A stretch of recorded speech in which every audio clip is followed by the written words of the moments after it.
बिस्मिल्लाहिर्रहमानिर्रहीम अस्सलाम वालेकुम बच्चों। सेकेंड ईयर फिजिक्स की चैप्टर नंबर 12 की एग्जांपल नंबर 12.2 बहुत ही इंटरेस्टिंग एग्जांपल है और बहुत ही ज़बरदस्त किस्म का इसमें कॉन्सेप्ट है।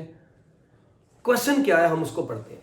कहते हैं कि दो चार्जेस हैं, एक है Q1 16 माइक्रोकूलम, ठीक है, और दूसरा है Q2 4 माइक्रोकूलम। दोनों पॉजिटिव चार्जेस हैं। वर्ड पर गौर करना है, दोनों पॉजिटिव चार्जेस हैं। अच्छा, अब ये दोनों पॉजिटिव चार्जेस के दरमियान में कहता है ये एक पॉइंट P है, ये एक वो पॉइंट P है जहां पर दोनों चार्जेस की नेट इलेक्ट्रिक फील्ड जीरो है। यानी ये point P zero field support का पॉइंट है, जीरो फील्ड रीजन है।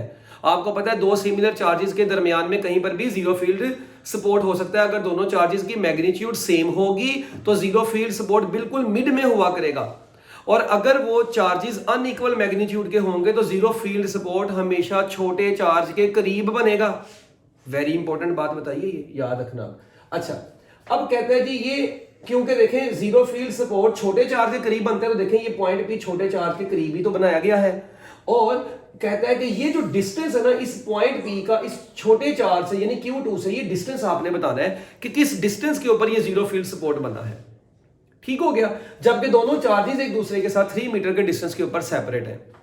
तो अब एक बात दोबारा सुन ले, मैं आपको बड़ी इंपॉर्टेंट बात बताने लगा हूं। अगर दो चार्जेस, लेट्स सपोज ये +10 माइक्रोकूलम का है, ये भी +10 माइक्रोकूलम का होता है। अगर दो चार्जेस इक्वल मैग्नीट्यूड के होंगे ना, तो पहली बात तो ये आपको पता है पॉजिटिव चार्ज की इलेक्ट्रिक फील्ड ऐसे बाहर को निकलनी, इधर से भी बाहर को निकलनी है।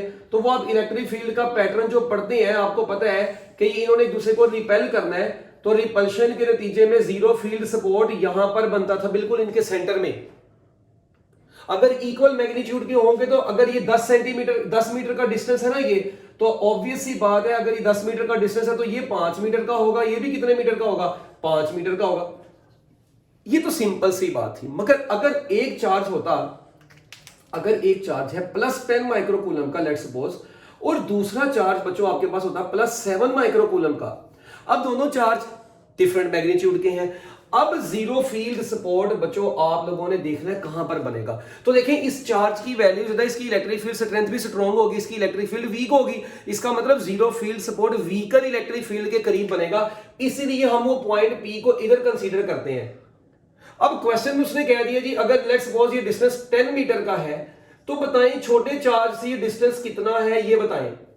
तो ये जो स्टेटमेंट है ना, क्वेश्चन बेसिकली यही दिया हुआ है आपको, अगर आप थोड़ा सा गौर से देखें। अभी एग्जांपल नंबर 12.2 यही उसने बोला है, दो सिमिलर चार्जेस के दरमियान में ये पॉइंट P है जहां पे जीरो फील्ड सपोर्ट मौजूद है।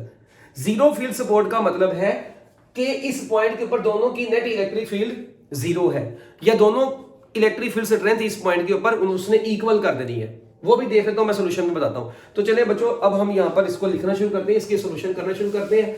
ये अभी मैंने आपको बताया किसके लिए, सिमिलर चार्जेस के लिए, ये एग्जांपल है। अब जब आपको मैं नेक्स्ट न्यूमेरिकल करवाऊंगा ना इसी टॉपिक से रिलेटेड, इलेक्ट्रिक फील्ड लाइन से और इलेक्ट्रिक फील्ड से, तो न्यूमेरिकल में ऑपोजिट चार्जेस वाला भी है, दो केस उसमें भी बता दूंगा, ठीक है। अभी आप वरना मिक्स कर देंगे। ले जी, एज, इधर आप सबसे पहले सोल्यूशन में लिखेंगे as point P is zero field support. ये point P zero field support का पॉइंट है ना, जहां पे इलेक्ट्रिक फील्ड क्या है, यानी कि where electric field due to both charges is zero. जहां पे दोनों चार्जेस की इलेक्ट्रिक फील्ड बेसिकली क्या है, जीरो है, ये वो पॉइंट है। तो बच्चों हमने क्या काम करना है, क्योंकि दोनों इस पॉइंट के ऊपर दोनों चार्जेस की वजह से नेट इलेक्ट्रिक फील्ड क्या है, जीरो है। तो बच्चों मैं ऐसे भी कह सकता हूं कि E1 जमा E2 is equal to zero. ये E1 जमा E2 is equal to zero. तो मैं यहां पर क्या ऐसे लिख सकता हूं कि E1 will be equal to -E2, क्योंकि ये +E2 है, इधर आकर -E2 हो जाएगा। सो इन मैग्नीट्यूड फॉर्म ओनली, अगर हम सिर्फ इलेक्ट्रिक फील्ड की, क्योंकि यहां पे वेक्टर कंडीशन को डिस्कस कर नहीं रहे कहीं पर, इन मैग्नीट्यूड फॉर्म ओनली, हम सिर्फ और सिर्फ यहां पर मैग्नीट्यूड फॉर्म को डिस्कस कर रहे हैं। तो मैग्नीट्यूड फॉर्म में E1 is equal to E2 consider होगा। तो ले जी बच्चों, मैं यहां पर अब E1 को E2 के इक्वल पुट कर दूंगा, बस बात खत्म। अब यहां से हमारा डिस्टेंस बड़ी आसानी से निकलना है। अब यहां पर E1 कैसे निकालना है? वेरी सिंपल, सुनिएगा, गौर से सुनना है, बड़ी इंटरेस्टिंग चीज है। क्या E1, आप लोगों ने इलेक्ट्रिक फील्ड इंटेंसिटी का फॉर्मूला तो पढ़ा हुआ है, E इज इक्वल टू के क्यू ओवर आर स्क्वायर होता है, ये तो पढ़ा हुआ है फॉर्मूला, हर बच्चे को पता है। अच्छा, जब मैं E1 पुट करूंगा तो मैं लिखने लगा हूं के Q1। अच्छा, अब गौर से देखें, यहां पर डिस्टेंस क्या आएगा? Q1 का पॉइंट तक का डिस्टेंस देखें, ये देखें जरा, ये Q1 से P तक का डिस्टेंस क्या होगा? आप देख रहे हैं टोटल डिस्टेंस 3 मीटर है, Q2 से डिस्टेंस है D, तो ऑब्वियसली बच्चों ये वाला जो डिस्टेंस होगा Q1 से पॉइंट P तक का, ये 3 में से D को माइनस करके ही आएगा। तो इसलिए मैं यहां पर क्या लिखूंगा? मैं लिख दूंगा 3 माइनस D का whole square is equal to, ठीक है। अब E2 के लिए के Q2, अब Q2 से पॉइंट P का डिस्टेंस कितना है? D है, तो मैं यहां पर D स्क्वायर लिख दूंगा। अब क्या ये के इस के से बशीर हो गया?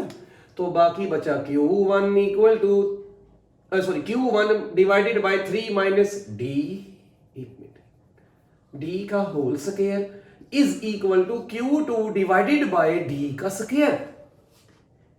अब Q1 की वैल्यू कितनी है? वो आपको दी हुई है 16 ज़रब 10 की पावर माइनस 6, ये 3 माइनस D का होल स्क्वायर वैसे ही रहा, इज इक्वल टू Q2 कितना है? 4 ज़रब 10 की पावर माइनस 6, और ये नीचे है D का स्क्वायर। अब 10 की पावर माइनस 6 इस 10 की पावर माइनस 6 से भी कट गई, 4 इस 16 से भी कटा, तो यहां पर 4 बच गया। तो ये बचा 4 डिवाइडेड बाय 3 माइनस D का whole square is equal to 1 over D का स्क्वायर। हम क्या काम करते हैं? जरब चिल्ले पाई। जरब चिल्ले पाई का मतलब है क्रॉस मल्टीप्लिकेशन, इसको इधर और इसको इधर फेंक दो। जब ये यहां पर आएगा तो ये बनेगा 4D square is equal to 3 minus D का होल स्क्वायर। हाई लेवल का स्टेप है, PhD लेवल का स्टेप है, ये आम लेवल का स्टेप नहीं था, जरब चिल्ले पाई करवाई है, क्रॉस मल्टीप्लिकेशन। अब यहां पर आपने क्या काम करना है? अब बच्चे क्या काम करते हैं माशाल्लाह, A स्क्वायर जमा B स्क्वायर माइनस 2AB है, वो स्कूल की मिस फायदा ब्यूटी क्रीम उनको याद आती है ना, तो वो फिर वो स्केयर लेते हैं, यहाँ पे स्केयर ओपन करेंगे। भाई हमें इतना लंबा तरीका करने की जरूरत नहीं है। मैं क्या काम करने लगा हूं? मैं यहाँ पर अंडर रूट लेने लगा हूं दोनों साइडों पर। जब मैं अंडर रूट लूंगा यहाँ पे 4D is equal to 3 minus D बच जाएगा। क्या ख्याल है? 4 कहां से आएगा? P क्या आएगा? 2 आएगा। वजह देखें, जब आप अंडर रूट लेंगे 4 का अंडर रूट 2, D स्क्वायर का अंडर रूट D हो जाएगा, 3 माइनस D को वो स्क्वायर अंडर रूट से कैंसिल हो जाएगा, तो 2D is equal to 3 minus D। तो ये माइनस का D ये इधर आके क्या हो जाएगा? PhD लेवल का step, 2D equal 2D plus D equal 3। 2D जमा D कितना होता है आपको पता है? 2D जमा D कितना होता है बच्चों? वो होता है 3D। तो 3 माशाल्लाह PhD लेवल का स्टेप है, 3 से कटा, कहीं अच्छा काट तो गया, चलो 0 लिख दें। भाई 0 नहीं है, 1 आना है। जब कटिंग होती है दोनों साइडों पर तो फिर 1 बचता है ना, आगे 0। तो ले जी, आपके पास ये डिस्टेंस आ गया 1 मीटर का। इसका मतलब है कि Q2 से 1 मीटर का डिस्टेंस और Q1 से 3 मीटर के डिस्टेंस के ऊपर ये 0 फील्ड सपोर्ट है। तो देखें इसका, सॉरी 2 मीटर ही देखें ना, ये टोटल है 3 में से ये हो गया 1 मीटर का। तो मुझे बताएं, अगर ये 1 मीटर का है तो ये कितने मीटर का बचता है? 2 मीटर का ही बचता है। तो इसका मतलब देखें, 0 फील्ड सपोर्ट हमेशा छोटे चार्ज के करीब बनता होता है। ओके बच्चों, तो ये थी आपकी example number 12.2। Best of luck, Allah Hafiz.